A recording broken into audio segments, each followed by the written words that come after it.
नमस्कार दर्शक बंधु यही लॉकडाउन पीरियड आपण मानक बहुत बढ़िया वैकेंसी आसी जाइए। तो कौन रही आसतु देखा किपरि आपण मैंने आवेदन करेंगे, कौन एटी एलिजिबिलिटी क्राइटेरिया रहिबो से सब विषय ये वीडियो रे ही जानिबा। तो आसतु वीडियो को स्टार्ट करवा।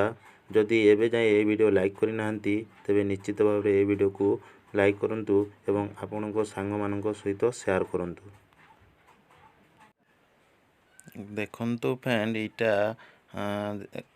ऑफिशियल नोटिफिकेशन एटी क्लियरली लिखाई जे इटा गोटे मैंने टेम्पोरारी जॉब इटा केते बेले भी समाप्त हो पारिबो।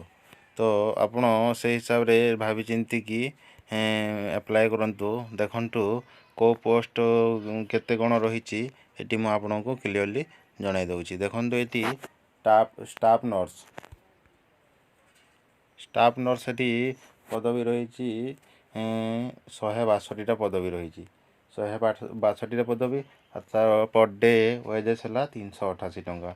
आउ कोरोना इनसेंटिव मिलिबो एटी 612 टंका। तापर देखंतु फार्मासिस्ट पोस्ट पे एटी रही फार्मासिस्ट पोस्ट संख्या 20। तार पर डे वेजेस है 388 टंका आर कोरोना इनसेंटिव मिलिबो 612 टंका। तापर देखंतु एटी लैबोरेटरी टेक्नीशियन रही 34टा पोस्ट। आउ तार पर डे वेजेस है 388 आर एटी रही कोरोना इनसेंटिव 612 टंका। तापर देखंतु एटी रेडियोग्राफर पोस्ट रही 7टा पोस्ट रही पर डे वेजेस है 448 टंका एवं कोरोना इनसेंटिव एटी रही 552 टंका। चलतु देखिए कौ पदवी कौ डेट फिक्स करा जाइछि।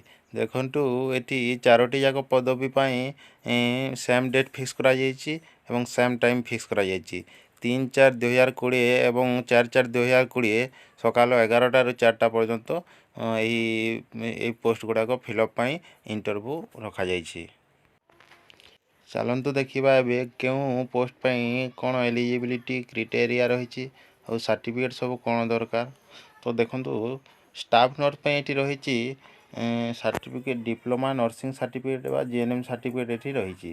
तापर +2 सर्टिफिकेट तापर GNM registration government of Odisha द्वारा अप्रूव होइतबार जीएनएम रजिस्ट्रेशन सर्टिफिकेट। तापर रही हाई स्कूल सर्टिफिकेट तापर रही फोटो एंड आईडी प्रूफ रही जेटा कि आपनकर पान कार्ड आधार कार्ड और वोटर आईडी हो पारे। ये सर्टिफिकेट मान जहाँ पाखे अच्छे से अप्लाई करेंगे। तापर एटी देखंतु रही आपण फार्मासिस्ट पोस्ट पे रही डिप्लोमा फार्मासी डिप्लोमा सर्टिफिकेट आपनकर दरकार एटी। तापर +2 साइंस सर्टिफिकेट दरकार। फिर फार्मासी रजिस्ट्रेशन सर्टिफिकेट दरकार। तापर हाई स्कूल सर्टिफिकेट दरकार। फोटो आईडी प्रूफ दरकार जेनटा वोटर आईडी आधार कार्ड पान कार्ड।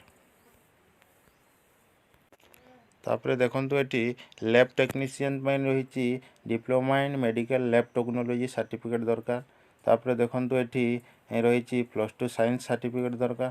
तापर DMLT registration from government of Odisha ये सर्टिफिकेट दरकार। तापर एचएससी सर्टिफिकेट दरकार।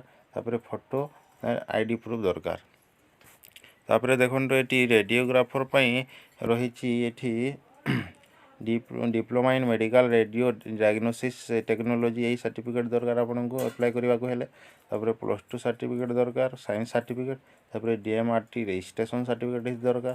तापर एचएससी सर्टिफिकेट दरकार। तापर फोटो आईडी प्रूफ दरकार आपको यही सब सर्टिफिकेट जहाँ पाखे अच्छी से अप्लाई करेंगे।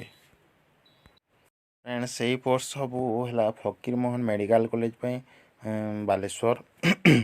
तो ये सब पोस्ट आपनकर इंटरव्यू है फकीर Mohan medical college hospital campus at Remuna Baleshwar. ये आपनकर सब इंटरव्यू हम एमती सब जॉब अपडेट पाइबा चैनल टी को सब्सक्राइब कर दिंतु एवं बेल आइकन टी को दबाई दिंतु जहाँफल आपण यही सब एमती सब जॉब अपडेट शीघ्र पाइबे। धन्यवाद।